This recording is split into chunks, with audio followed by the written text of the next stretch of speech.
बिस्मिल्लाहिर्रहमानिर्रहीम, अस्सलाम वालेकुम।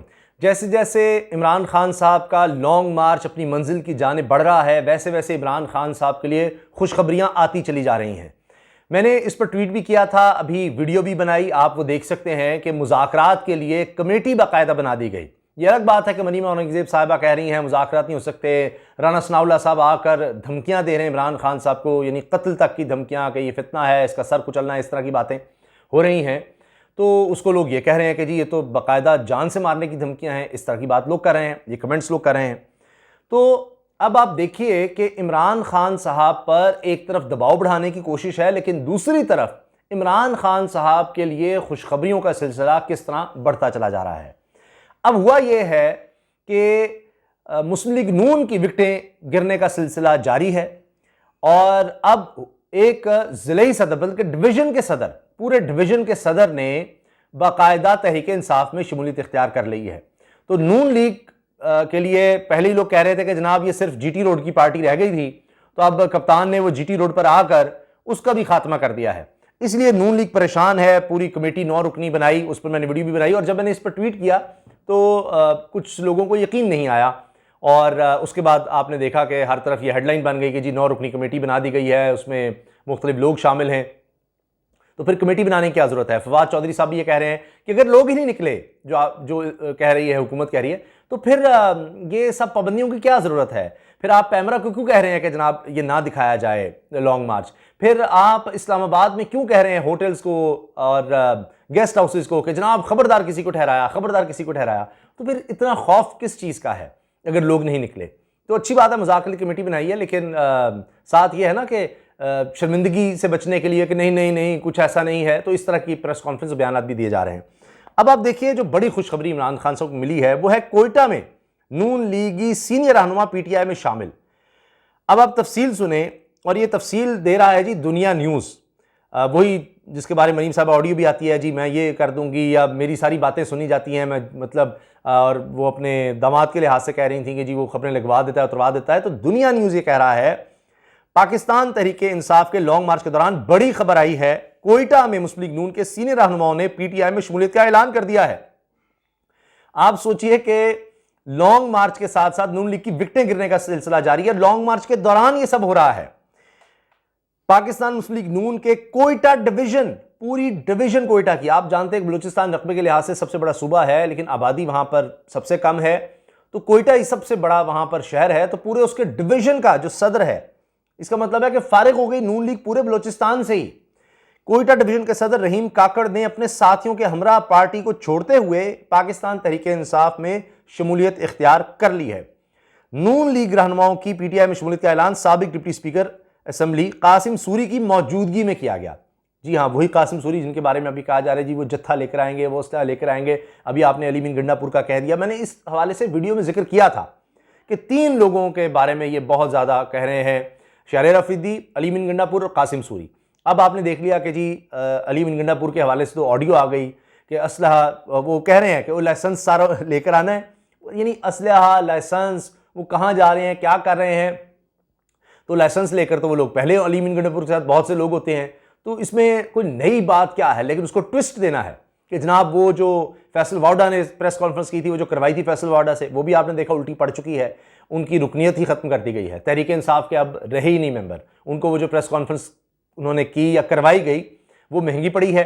शोकॉज नोटिस दिया गया था और अब कहा गया शोकॉज नोटिस का आपने जवाब नहीं दिया, लिहाजा चेयरमैन तहरीक इंसाफ इमरान खान साहब ने आपको तहरीक इंसाफ से ही निकाल दिया है, उनकी रुकनीत ही खत्म हो गई है, वो अब तहरीक इंसाफ के नहीं रहे। अब जो मर्जी बातें उन्होंने करनी है कर लें, अब हो सकता है वो बड़ा बताएं जी ये हुआ, मेरे पास बड़े राज हैं, इस तरह की बातें अब तो वो करते रहेंगे। लेकिन आप ये देखिए कि एक तरफ इमरान खान साहब जो उनको लग रहा है कि भाई कोई गद्दारी कर रहा है, कोई इस तरह से है, उसको निकाल भी रहे हैं, और दूसरी तरफ कितने लोग आ रहे हैं उनके पास। अब कासिम सूरी साहब की मौजूदगी में जनाब ये शमूलियत हुई है, और दूसरी तरफ साबिक सदर मुस्लिम लीग नून लेबर विंग आगा उमर ने भी तहरीक इंसाफ में शमूलियत का ऐलान कर दिया है।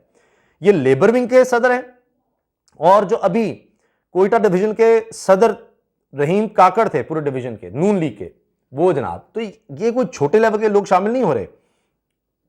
अभी आपने देखा कि किस तरह से अहमद जवाद साहब वो छोड़ चुके हैं काबीना को और उन्होंने खुदाफिज कह दिया है, और ये फोकल पर्सन थे शहबाज शरीफ साहब के वज़ीर-ए-आज़म के, और उन्होंने कहा कि ये तो कामयाब होना ही है लॉन्ग मार्च, और आप इलेक्शन पहले करा दें, मैं आपको मुखलिसाना मशवरा दे रहा हूँ, नौजवानों की 90% तादाद इमरान खान के साथ है और आप फैसले नहीं ले पा रहे और इस तरह की बात। तो वो भी बंदा चला गया। तो उधर काबीना के लोग छोड़कर जा रहे हैं, लोग छोड़ कर इमरान खान के पास आ रहे हैं।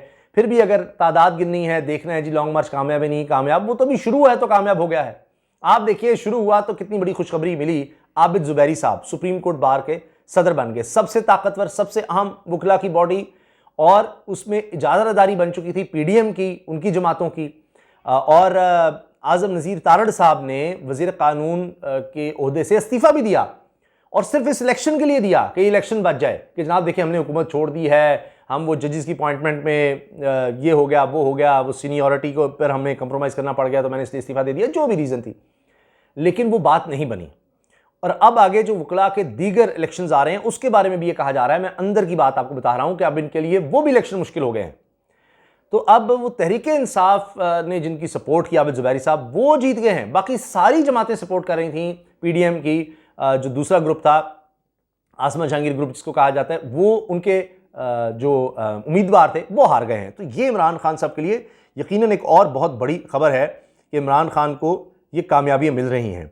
फिर जनाब जो कमेटी तश्कील दी गई है उसके तो नाम भी सामने आए हैं। इसमें राना सनाउल्लाह की ज़ेर सदारत कमेटी है, और इसमें मरीम औरंगज़ेब साहब हैं, अयाज सादिक हैं, साद रफ़ीक हैं, कमर ज़मान कायरा हैं। मैं माज़रत चाहता हूँ कि मैं जिस नाम पर मुस्कुराया मरीम औरंगज़ेब साहबा, वो इसलिए कि उन्होंने खुद कहा कि नहीं मुज़ाकरात नहीं हो रहे, तो फिर ये कमेटी किस लिए बनी है।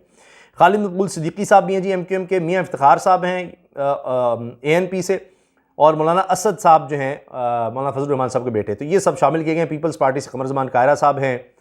तो अब आप देखिए कि ये कमेटी मुज़ाकरात के लिए बना दी गई है। तो इसी से अब आप देख लीजिए कि सूरत हाल किस तरफ जा रही है, क्या हो रहा है, इमरान खान साहब की पॉपुलैरिटी का इस वक्त क्या समझे मेयार है कि लोग कैसे कैसे आ रहे हैं और छोड़ कर आ रहे हैं। अच्छा, इसके साथ जनाब एक और बात बड़ी अहम, इमरान खान साहब ने यहाँ पर जो खिताब किया अब अगले दिन, उसमें उन्होंने कहा कि हम कोई भेड़ बकरियाँ नहीं हैं कि पहले ये सारे करप्ट लोग, नवाज शरीफ जरदारी करप्ट हैं और अब जनाब वो साफ़ हो गए हैं, वो धुल गए हैं, ये नहीं हो सकता। हम हकीकी आज़ादी के लिए निकले हैं और हम इसको आगे लेकर चलेंगे। अब इसके साथ साथ आप देखिए कि एक और मामला जो इस वक्त मसला बना हुआ है विफाकी हुकूमत के लिए, वो कह रहे हैं कि जनाब जो CCPO लाहौर है ना जी, वो विफाक के पास अगर नहीं आता हम ये कर देंगे, 3 उसके पास हैं, हम ये कर देंगे वो कर देंगे, क्योंकि वो अपना बंदा लगाना चाहते हैं ताकि ये लॉन्ग मार्च को किसी तरह से अपना बंदा को पुलिस अफसर लगाकर ख़राब किया जा सके। उस पर पंजाब हुकूमत ने फिर इनकार कर दिया है। वो जो थे ना खदशात के जी परवेज़ इलाही साहब ये कर देंगे वो कर देंगे, वो कुछ नहीं हो रहा, वो इमरान खान के साथ हैं। चूँकि आपने देख लिया वो कि जी वो खुर्रम लगारी छोड़कर जा रहा है, वो फवाद चौधरी का इस वक्त जो जाएगा वो सियासी खुदकुशी करेगा, तो वो सब हो रहा है। तो इमरान खान साहब ने ये बात भी कही है जी, ग़ुलाम सिर्फ अच्छा ग़ुलाम बनता है, भेड़ बकरियां नहीं कि हर फैसला कबूल कर लें, और आज़ाद इंसान ही जो है वो बड़ा हो सकता है, वो आगे जा सकता है, ग़ुलाम सिर्फ अच्छा ही ग़ुलाम बन सकता है और कुछ नहीं। तो ये जनाब लेटेस्ट अपडेट्स हैं, इमरान खान साहब की तकरीर, इमरान खान साहब का जोश व खरोश, लोगों का जज्बा, और अभी देखिए कितने कामयाब इनके ये टैक्टिक्स नज़र आ रहे हैं तहरीक इंसाफ के, कि जिस इलाके में जा रहे हैं वही लोग सिर्फ आ रहे हैं। तो लगता यह है कि कुछ लोग साथ चलेंगे और जब ये इस्लामाबाद के करीब पहुंचेगा तो फिर ये बाकी लोग, ताकि बिल्कुल रेस्ट करके आएँ। ये नहीं है कि सारी तहरीक इंसाफ या जितने लोगों ने भी आए वो सारे ही साथ चल रहे हैं, सभी मोबिलाइज हो रहे हैं, सब ने साथ साथ चलना है, नहीं, सिर्फ उस इलाके के लोग एक एक जगह पर पड़ाव हो रहा है वो शामिल हों, फिर आराम से जाए, फिर अगले इलाके में कुछ लोग साथ मुसलसल चले और अगले इलाके में जाए, फिर फाइनल जो है लगता है शो डाउन वो रावलपिंडी में होना है। इसलिए राना सनाउल्लाह रोज़ उनकी टोन बदल रही है, रोज़ वो खौफजदा और घबराए हुए नज़र आ रहे हैं। यही इमरान खान साहब की कामयाबी है और लगता है कि रोज़ इसका सिलसिला जारी रहना है। और भी इस हवाले से जो बड़ी खबरें होंगी इंशाल्लाह आगे आपसे वो भी शेयर करेंगे। इजाज़त दीजिए, अल्लाह हाफ़िज़।